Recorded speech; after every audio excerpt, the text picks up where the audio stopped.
Good evening, sir. My name is James Joshua Bihila, Hospitality Management from De La Salle University. Uh, I will be asking you for a series of questions for school purposes.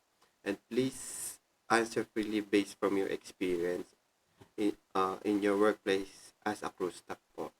Please introduce yourself po, sir.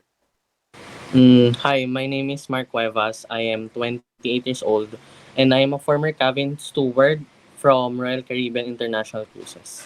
Mm, may I know your educational background po, sir?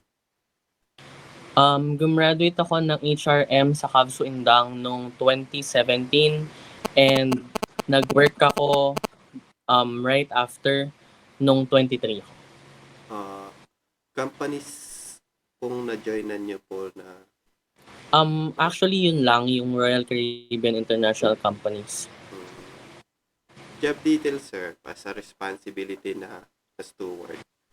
Well, I work as cabin steward. So normally yung housekeeping lang kagaya sa mga hotel setup, parang keeping the rooms clean. Tapos yun lang. Sumakay kasi ako in 2018 dahil tapos nagka-COVID after. Mm-mm. Yun yung unang sakay ko. Tapos noong 2021 after ng lockdown, sumakay ulit ako. Kaso, yun nga na homesick kasi ako kaya umuwi na lang din ako ng Philippines. Cruise experience, sir. Ano po yung mga ititip niyo po pa sa akin na as student po? Well, nakakapagod naman kasi talaga kasi malaki yung workload niya, sobrang heavy. Tapos, parang nadi-discriminate kasi kapag nagtatrabaho ka. Parang, As housekeeping po? oo, lagi kami nilo-look down bilang housekeeping. Tapos, ang kagandahan lang dun malaki yung tip talaga kapag sa cruise ka. Okay. Advantage and disadvantage po of working in the cruise. Unahin po natin yung advantage, sir. Ano po yung mga advantage nito?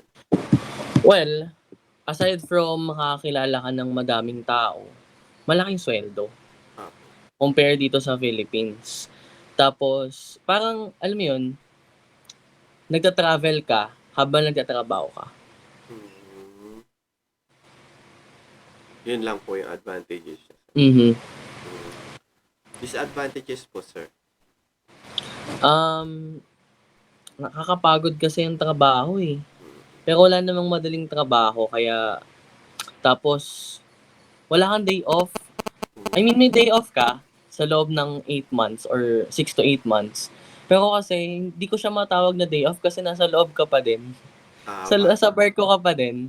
Tapos wala kang privacy kasi yung mga kasama mo sa loob ng kwarto, sobrang limited lang nung space nyo. Tapos yun nga, yung homesick, yun yung kaya dahilan bakit ako umuwi. Nakaka-homesick talaga, tapos pag tumingin ka sa labas, lahat dagat lang. Advice po na as cruise operation po, ma-advise niyo po sa akin, sir, pag dumating na araw na gusto ko po mag-cruise. Well, for me kasi sobrang gastos ko eh. So, you should spend your money wisely. Kasi yung pera, bilisin mo ubos eh. Madali din siya i-earn actually pag nasa cruise ka. Pero pagbaba mo, wala. Lagas talaga.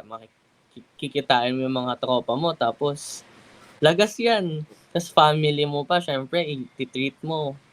Mabilis siya malaga. So, spend your money wisely. Tapos, ano pa ba? Tsaga lang.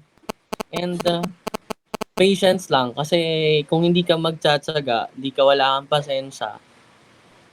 Swertihan kasi minsan eh. Mahirap kasi talaga umanap ng company na makakapasok ka agad. Madalas marami na de-decline.